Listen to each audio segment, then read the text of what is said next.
atau mungkin pada kawan-kawannya sendiri. Sampai Rasulullah Shallallahu Alaihi Wasallam sendiri terkadang mengizinkan manusia untuk berhutang. Akan tetapi, bagaimana perasaanmu jika tiba-tiba hutangmu dihapuskan semuanya? Tentu engkau saat mendengarnya akan merasa gembira, sangat bergembira. Jika masalahnya demikian, maka ketahuilah bahwa hutang akhirat lebih sulit dari hutang dunia. Dan hisab terhadap hutang di akhirat adalah karena amalan yang buruk. Dan ada sesuatu yang jika engkau kerjakan akan menghapuskan semua hutang yang ada padamu dari keburukan. Keburukan dan ini ada di tanganmu, bukan pada saya. Rasulullah Shallallahu Alaihi Wasallam mengajarkan amalan berupa perkataan yang mudah akan tetapi akan menghapus seluruh dosa-dosa kita. Tentu saja kita tidak menginginkan ada keburukan yang tersisa pada diri kita yang akan menghalangi kita melihat Allah kelak pada hari kiamat. Memandang hal itu adalah yang terindah dalam seluruh hidup kita. Saya tidak akan membahas segala sesuatu yang sudah masyhur di kalangan manusia bahwasanya dosa akan diampuni, misalnya haji. Sesungguhnya ia akan mengembalikan manusia dari dosanya seperti pada hari ia dilahirkan oleh ibunya, atau misalkan langkahmu ke masjid yang akan dia menghapuskan kesalahan dan dosa, atau puasa Ramadan karena iman mengharap pahala. Ini semua saya tahu bahwa Anda pasti mengetahuinya, tetapi saya akan menyebutkan untuk Anda sesuatu yang tidak terbersit dalam pikiran manusia yang dengannya akan terhapus dosa-dosanya. Yaitu adalah Rasulullah SAW bersabda, barang siapa memiliki selai uban dalam Islam, maka ia akan menjadi cahaya pada hari kiamat. Seorang sahabat bertanya, sesungguhnya orang-orang telah mencabut uban mereka. Maka Nabi SAW bersabda, siapa yang ingin mencabut cahayanya? Akan tetapi, apakah dengan begitu boleh mewarnai uban dengan warna yang lain? Jawabannya adalah tidak boleh. Anda boleh mewarnai uban, akan tetapi tidak dengan warna hitam. Anda boleh merubah warnanya sebagaimana dikabarkan oleh Nabi SAW, akan tetapi jangan kau potong karena uban itu mahal. Alhamdulillah. Kita ucap Alhamdulillah yang dengan telah memberikan kepada orang yang sudah lanjut usia mendapatkan maghfirah dengan uban ini. Saya melihat seseorang yang selalu gembira setelah ia beruban, dan setelah mengetahui hadis ini, seseorang mengatakan pada saya, wahai saudaraku, sesungguhnya saya tidak punya uban, apakah saya harus menunggu rambut saya hingga menjadi putih? Jawabnya tidak. Memungkinkan bagimu untuk mengerjakan sesuatu hari ini, bukan dengan uban, ada sesuatu yang bisa kau kerjakan hari ini. Anda bisa menghapuskan dosa-dosa Anda dengan melakukan sholat berjamaah di masjid. Nabi Shallallahu Alaihi Wasallam bersabda, jika imam mengatakan ghairil maghdubi alaihim waladdallin, maka ucapkanlah amin. Karena sesungguhnya malaikat mengatakan amin dari imam mengatakan amin. Maka barang siapa yang ucapan aminnya sesuai dengan aminnya malaikat, maka akan diampuni dosa-dosanya yang telah lalu. Saya ulangi. Maka barang siapa yang ucapkan amin sesuai dengan aminnya malaikat, maka akan diampuni dosa-dosanya yang telah lalu. Allahu Akbar. Sebagian orang mengatakan, bagaimana dengan sholawat yang sirih? Manusia tidak akan mengaminkan. Bagaimana akan cocok dengan aminnya malaikat?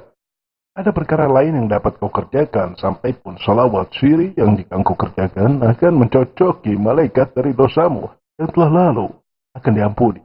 Nabi Shallallahu Alaihi Wasallam bersabda, jika imam membaca sami Allah liman hamidah, ucapkanlah Rabbana lakal hamd. Apabila mencocoki bacaan penduduk bumi dan penduduk langit, maka akan diampuni dosa-dosanya yang telah lalu. Di sini diriwayatkan oleh Muslim.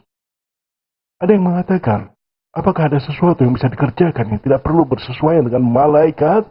Jawabannya ada, ya, yaitu umrah. Saya ulangi, apakah ada sesuatu yang bisa dikerjakan yang tidak perlu bersesuaian dengan malaikat? Ya, jawabannya ada, yaitu umrah. Nabi Shallallahu Alaihi Wasallam bersabda, umrah yang satu ke umrah yang lainnya menghapuskan dosa antara keduanya. Jika engkau memperbanyak umrah, maka ia akan menghapus dosa di antara keduanya. Sebagian ikhwan mengatakan, tidak mungkin saya melakukan umrah karena tidak adanya biaya ke sana. Atau mungkin seseorang yang tidak memiliki mahram. Apakah ada amalan lain yang bisa saya kerjakan di negeri saya untuk menghapus kesalahan-kesalahan saya, menghapuskan dosa-dosa saya? Ya, ada. Ada amalan yang bisa kamu kerjakan di negerimu. Carilah tempat yang membahas kitab-kitab syariah atau muhadhar agama atau halaqah qiraah Quran dan duduklah di sana. Selalulah di sana. Insya Allah Allah akan hapuskan dosa-dosamu. Bagaimana? engkau juga akan banyak mendapatkan kebaikan di sana. Bagaimana? Rasulullah Shallallahu Alaihi Wasallam bersabda, tidaklah suatu kaum duduk mengingat Allah, kemudian mereka berdiri, dikatakan pada mereka, berdirilah, sungguh Allah telah mengampuni dosa-dosamu dan mengganti keburukanmu dengan kebaikan.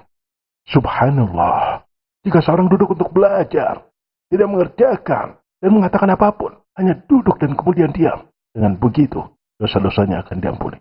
Kenapa? Karena majelis yang di dalamnya nama Allah, majelis yang agung. Kekuatan majelis ini dalam menghapuskan dosa-dosa bagi orang yang tidak bermaksud menghadirinya pada asalnya. Andai kata ia datang ke majelis ini karena seseorang yang meminjam catatan atau membantu seseorang yang kesulitan kendaraan, yang pasti sebelumnya ia tidak memiliki maksud untuk hadir. Dengan begitu diampuni dosa-dosanya. Datang pada sebagian riwayat, Allah berfirman pada malaikat tentang majelis ini, sesungguhnya aku telah menjadi saksi kalian, sesungguhnya aku telah ampuni dosa mereka. Berkata sebagian malaikat, sesungguhnya di sana ada si fulan yang selalu berbuat kesalahan dan tidak ingin menghadiri majelis tersebut. Ia datang hanya untuk satu keperluan saja. Allah berkata, mereka adalah kaum di majelis ini. Yakni dosa-dosa mereka diampuni karena mereka menghormati Allah. Karena sebab suatu orang, bagi seribu orang dimuliakan. Oleh karena jika engkau temukan pelajaran yang baik atau muhadharah dimanapun, maka bersemangatlah untuk menghadirinya. Barangkali kita tidak tahu ada hutang dosa kita yang akan dihapuskan kecuali di majelis ini. Seseorang mengatakan, bagaimana jika saya temukan pelajaran hari ini? Atau rumah saya jauh misalnya, apakah bisa saya dapatkan hal yang mudah yang dapat menghapuskan dosa-dosa saya? Ya, ada. Ada perkara mudah yang dapat menghapus dosamu, sedang engkau ada di rumahmu. Berwudulah untuk mensucikan dirimu, lalu sholatlah 2 rakaat dengan khusyuk, maka itu Allah akan mengampuni dosamu. Nabi Muhammad Shallallahu Alaihi Wasallam bersabda, jika seseorang berwudu dengan baik kemudian sholat 2 rakaat dan dia tidak lalai di antara keduanya, maka Allah hapuskan dosa-dosanya yang telah lalu. Jika ada yang bertanya, tetapi saat ini saya sedang belajar sholat, jadi saya tidak tahu apakah sholat saya benar atau tidak, atau apakah ada amalan yang lain lagi. Ada, banyak dan mudah. Subhanallah, alangkah luasnya rahmat Allah kepada hambanya. Banyak sekali kita dapatkan kalimat yang dapat menyelesaikan masalah kita. Nabi Muhammad SAW bersabda, barang siapa yang berzikir saat menuju tempat tidurnya, La ilaha illallah wahdahu la syarika lah, lahul mulk wa lahul ham wa huwa ala kulli syai'in qadir, la haula wa la quwwata illa billah il aliyyil azim. Subhanallah, walhamdulillah, wa la ilaha illallah, Allahu akbar. Akan dihapuskan dosa-dosa dan kesalahannya meski sebanyak buih di lautan Jabadul Bahar. Jabadul Bahar adalah buih yang ada di atas air lautan. Sekiranya dosa-dosa itu sebanyak buih di lautan, Allah akan hapuskan dosa-dosa itu dengan kalimat ini saat kita hendak tidur. Berapa banyak kita tidur dan tidak mengucapkan kalimat ini? Jadilah, mulailah dari saat ini. Jika kita hendak tidur, ucapkan kalimat ini, jangan lupa, dosamu akan terhapus. Jika engkau tidak dapat melakukan zikir ini setiap hendak tidur, atau ada satu amalan lagi yang bisa engkau temukan, kesempatan mendapat maghfirah setiap hari. Kita makan minum lebih banyak daripada tidur kita, Allah akan membukakan ampunannya pada tiap suapan dan tegukan saat kita makan dan minum. Nabi SAW bersabda, barang siapa makan dan berzikir, Alhamdulillahilladzi at'amani hadza wa razaqanihi min ghairi haulin minni wala quwwah, maka akan diampuni dosa-dosanya yang telah lalu. Engkau tidak mengerjakan banyak kewajiban, akan tetapi hanya dengan satu suapan yang kau makan dan satu temukan yang kau minum, walaupun hanya sebiji buah-buahan, maka akan membuahkan maghfirah. Maka lakukan saat engkau makan dan juga minum. Jika engkau ingin dihapuskan dosa-dosamu, sekarang juga di sana ada kalimat yang bisa engkau amalkan dan dengan izin Allah akan diampuni sekarang juga. Rasulullah SAW bersabda, barang siapa mengucapkan subhanallah bihamdi 100 kali akan dihapuskan dosa-dosanya walau sebanyak buih di lautan, sebanyak apapun itu. Allahu Akbar. Saya akan perhatikan jam saya butuh berapa waktu untuk mengucapkan kalimat ini sebanyak 100 kali dengan penuh konsentrasi, dengan tafakur dan tadabbur. Saya mulailah menghitung, akan tetapi sebelum saya menghitung, saya berpikir selama 10 menit.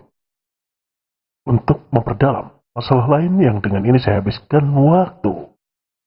Apakah Anda tahu berapa waktu yang saya habiskan untuk zikir di atas? Berapa waktunya? Ternyata hanya 2,5 menit. Tahukah Anda saya sholat selama 5 menit? Saya berhenti di lampu merah selama 4 menit. Saya nonton TV berjam-jam. Berzikir hanya 2,5 menit saja, ya Allah. Betapa Allah Maha Karim. Engkau menginginkan menghabiskan waktu yang sedikit untuk Allah, akan tetapi Allah memberikanmu begitu banyak sekali. Sebelum saya tutup, izinkan saya bicara secara khusus antara saya dan seorang pemirsa yang terjadi pada dirinya sebagian masalah terhadap perkataan-perkataan yang baik ini. Ada pada dirinya kesalahan-kesalahan yang dapat dihapuskan dengan amalan. Amalan ini alhamdulillah. Ini perkara yang mudah. Jika amal-amal dapat menghapus dosa, kerjakanlah amal-amal ini atau sebagiannya, maka Allah akan mengampuni semua dosa-dosanya, maka selesailah masalahnya yang kita alami ini. Barangkali ada yang mengatakan engkau tidak tahu, barangkali tiba-tiba engkau meninggal, berapa banyak engkau telah beramal soleh, engkau tidak tahu. Tidak, saya tidak mengatakan demikian. Kita akan diberikan kewajiban dan Allah mengetahui dari waktu-waktu kita dengan sempurna, akan tetapi mengapa Allah tidak mengampuninya? Kenapa? Karena ia menipu Rabb-nya. Dan ketika itu, tipuan itu akan kembali kepadanya. Ketahuilah bahwa itu menipu dirinya sendiri. Allah berfirman, mereka menipu Allah dan orang-orang yang beriman, akan tetapi tidaklah mereka menipu kecuali diri mereka sendiri. Akan tetapi mereka tidak menyadari, sesungguhnya hamba saat bermuamalah dengan Rabb-nya, ia adalah zat yang maha mengetahui apa yang ada di dalam hatimu. Allah memerintahkan untuk mentaatinya. Tidaklah manusia berada pada satu keadaan dan dia berkata kepada Allah, aku tidak akan taat padamu. Saya akan beramal yang mudah-mudah saja. Allah pasti akan mengampuni dosa-dosa saya. Subhanallah. Allah tidak akan mengampuninya. Karena maghfirah itu datang disebabkan amalan yang makbulah. Allah berfirman, hanya Allah menerima amalan orang yang bertakwa. Yang bukan muttaqin berarti mereka bermain-main. Tahukah engkau apa perbedaan keduanya? Perbedaan keduanya adalah kadarnya. Orang yang bermain-main terbiasa dengan kemaksiatan, maka jika telah melaksanakan sebagian ketaatan, selesai masalahnya. Akan tetapi orang yang bertakwa selalu melakukan ketaatan di antara kesalahan-kesalahannya dan selalu mohon ampun dan menambah ketaatannya tanpa bermain-main. Inilah perbedaannya. Allah itu maha adil. Tidak ada persamaan di antara keduanya. Jelas berbeda sekali dengan yang bermain-main dengan yang sungguh-sungguh. Saudara-saudaraku yang mulia, di pertemuan ini telah saya sampaikan kebaikan-kebaikan yang dapat menghapus keburukan. Ambil dan tinggalkan sesuai yang kau kehendaki, akan tetapi perlahan Allah akan hapuskan seluruh dosa-dosamu supaya kita dapat sampai pada marhalah di mana kita dapat memandang sesuatu yang paling indah di dalam hidup kita, ke surga dan melihat wajah Allah yang mulia. Aku memohon kepada Allah, Rabb Arsy yang mulia, dengan nama-namanya dan sifat-sifatnya. Alhamdulillahirabbil alamin.